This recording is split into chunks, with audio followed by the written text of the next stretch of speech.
piece of literature that we pass, we never know. We are planting, we're just planting a seed, but we don't make the seeds grow. It is God's work. He will take care of that. So whenever we decide to witness someone, whenever we decide to share the good news, let's just keep in mind, it is God's work. Let's not be discouraged, but let's keep doing it.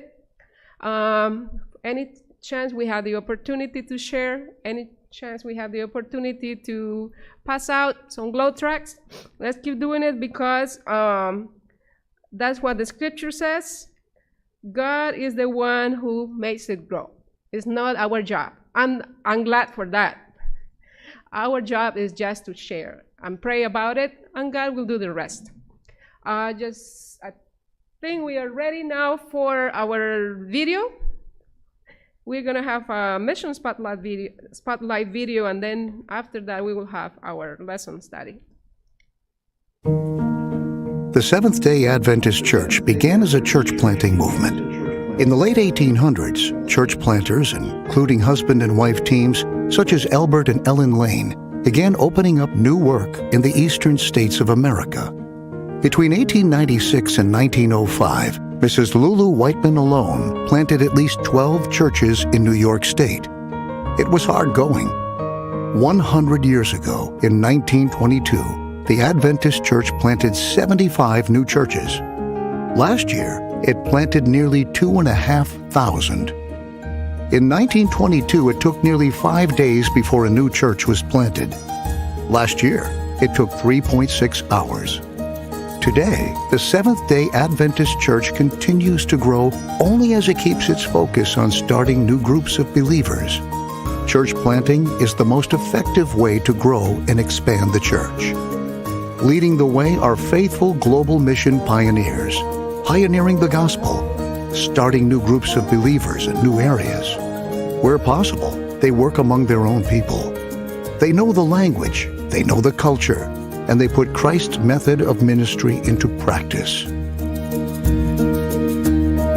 Receiving only a small living stipend, they work sacrificially to spread the good news.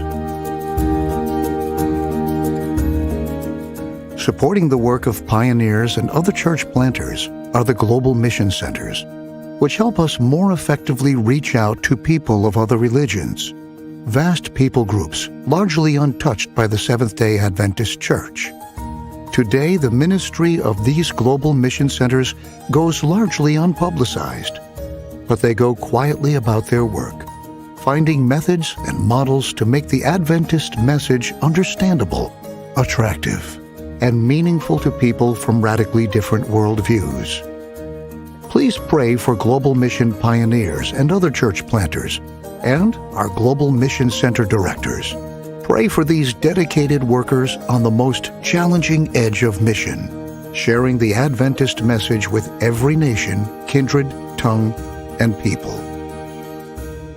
The annual sacrifice offering helps Global Mission start new groups of believers among unreached people, often in the most challenging places in the world. You can give to the annual sacrifice offering, online or in church. Simply mark your tithe envelope, Annual Sacrifice Offering.